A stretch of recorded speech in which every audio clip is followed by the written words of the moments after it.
Alright, we got a freezer that is a freezer, but she ain't getting down. She hangs out at 18, 20 degrees. The coil is not frozen solid, so let's go to the roof. So here we are.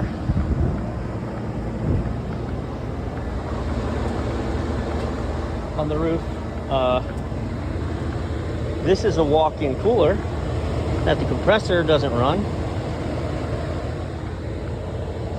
I will minimize my storytelling about that, but long story short, that needs a new compressor. Compressor's not available, so the only option is to replace the entire condensing unit or wait a week for a compressor, which is not an option if you're talking about food safety stuff.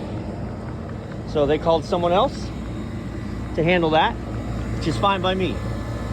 But they do still want me to take care of all their other stuff, so now let's take a look at the freezer.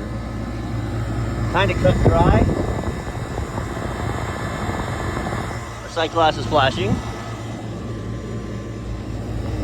All right, can we talk about something?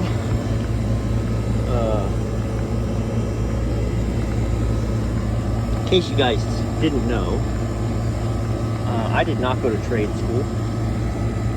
I was not formally educated on this stuff prior to doing it. Then through my time and spent, obviously education came, although it isn't trade school education. I had to get, the legal certifications and licensing and all that to be able to do this. But I fancy myself a little bit of an intellectual. And what always astounded me was somebody told me that refrigeration is not scientific, it's theoretical. And, not to get too lofty about it, but I was always intrigued by that. Because my understanding, right, the layman's, let's forget the superheat number, let's just look at pressures and temperatures, okay? Well, my freezer is running, it is like 85 degrees already, so this head pressure doesn't bother me, especially with this old raggedy coil and a fan that looks like it's spinning 4/5 speed. So that's fine. My suction pressure, based on general knowledge of a freezer, is that we're a little low, right? I would rather be at about 26 PSI, which is going to equate to about -10.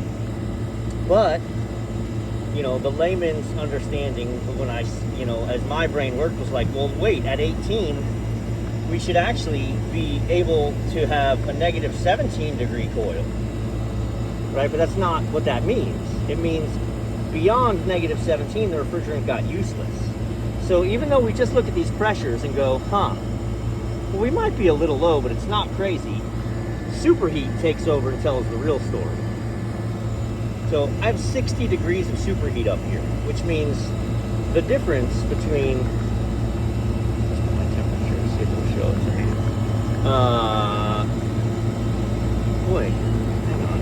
Normally you can change this so it'll show you your actual temperature in here, but I mean, we can do the math, right? If this is coming, I'm at -20 and I have a 60 degree superheat, that means I'm coming back at 40 degrees, which feels about right. That means beyond the -19, right? My refrigerant boiled and became useless at -19, but we just kept heating it up in the box, so it's coming back way, way too much. So it's not that we've got a -18 degree coil, like my untrained brain used to be like, oh yeah, man, we got a 28 degree or 28 PSI, we got a -10 coil, beautiful, we're pulling down. Well, not if your superheat is jacked. So we know we're short because of our sight glass. We can confirm we're definitely short because of our superheat. Do you maybe have a TXV thing going on? Yeah, possible. Let's clear the sight glass first, and we'll take the panel off, we'll leak check, we'll watch the box pull down. Once the box pulls down, then we'll take a look at things and see, is the TXV right, how's our superheat, but I don't want to go monkeying with that kind of stuff yet. Anyway, that's maybe a squirrel nobody cares about, and you guys are probably, those of you that are actually educated are actually like, well, you're an idiot, that's not how that ever works. I'm like, I know, but that's how my brain, hey, 17 psi. We're running a negative 18-degree coil. Yeah, that's true on a very small part of the coil. And then it disappears. So, I don't know. Here's an interesting happening. I'm very slowly bleeding in. It cleared out, and then we're just going to let it eat for a minute and see what it does. But take note, my head pressure's gone down.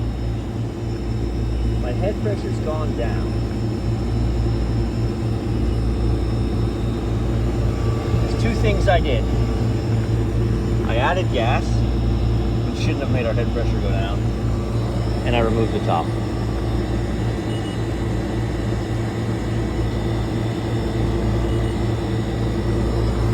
Look at, I don't think they give you enough space to get the air moving out of here. So the hot air backs up, and if a fan can only push, and I know this looks funny, but that's the frame rate, I promise you.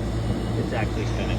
A fan can only push as much air as it has access to pull and has space to discharge. So if you slow down the air that can leave, it's actually going to back up the static pressure on the motor, and it's going to stop pulling as much.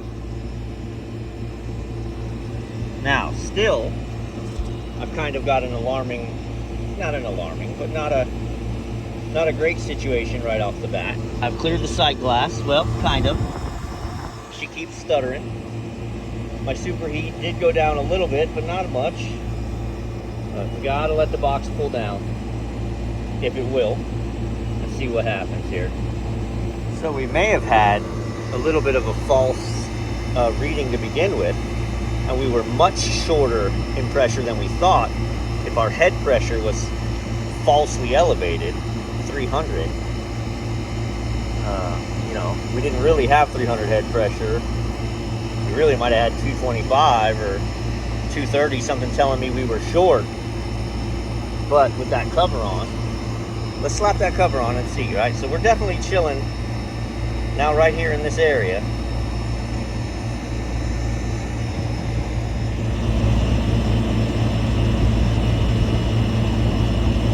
Climb, slowly, but climb.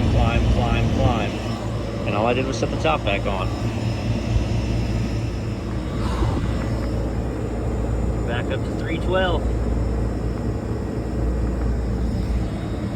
I brought the hose up. I shined my flashlight through, and although this looks clean and I feel some air, I don't see the light coming. Okay, definitely not terrible. Not terrible, but you can see I am getting some chunks of stuff.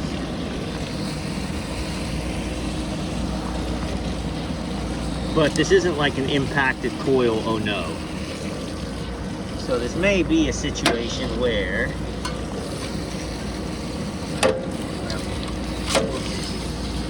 I want to see what the box can do. Then I'm going to get in and look at the TXV. May have a failing TXV that's too far closed. So keeping our pressures low. So you can never trust pressures after you get the coil wet, right? This coil's nice and dry. We've been running for almost 15 minutes. There is, I can tell you, a lot more air being pulled off the front of this. I did use an aerosol clean foam to blast out some of the stuff that was real deep. And look at us now. 200, 210. So that'll help. I've still got a very low suction and high superheat, which means we're not getting enough refrigerant back. Sight glass is clear right now, so I'm not gonna say we're undercharged. You know, however, if I just walked up to this unit and saw these pressures, I think we're undercharged.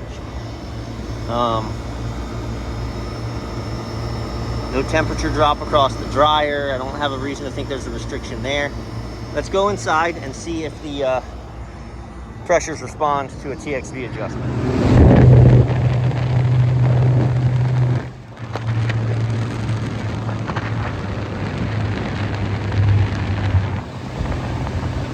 Definitely not iced over. Okay, so real quick, why I was talking about the fans downstairs, when you don't want to get lost in thinking and making TXV adjustments. We would also have low suction pressure if we did not have proper airflow across the coil, because we wouldn't be boiling off the refrigerant, right? Coils are blocked, you're not moving air, and now all of a sudden the refrigerant just runs through the evaporator and comes back. But if that happens, you end up with a very low superheat because it's coming back unboiled and it's slugging back. So I adjusted the TXV, I count turns, right? So I went 16 quarter turns, which is 4 full turns, which is extreme. That's gonna be too much, but I wanted to see what would happen. And what happened is we responded. So my TXV is now way open. I'm flooding the evaporator with refrigerant. That refrigerant is going through and being boiled off. And you can see my temperature coming back now is dropping. Okay? Up here, people say different things, and I'm open to, you know, sign into chat. Let's go. Up here, you want about 20 degrees of superheat. So if you're in the evaporator, you can pull up the, you can normally scan the QR code on it. Or heck, a lot of them just say on the label what their target superheat is. And inside it may be 6, you know, or 5 or 8. But up here, it's going to be about 20.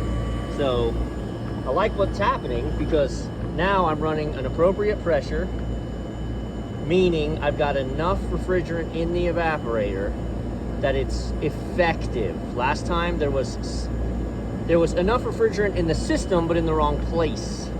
Now we're getting it in the right place. We're just gonna wait. It takes a long time. Superheat's gonna change. Superheat can change drastically with the temperature of the box, right? So if my box is 15 degrees now and we're headed to -10, we got a lot of impact. A 10-degree box boils off refrigerant much hotter than a, you know, -10-degree box.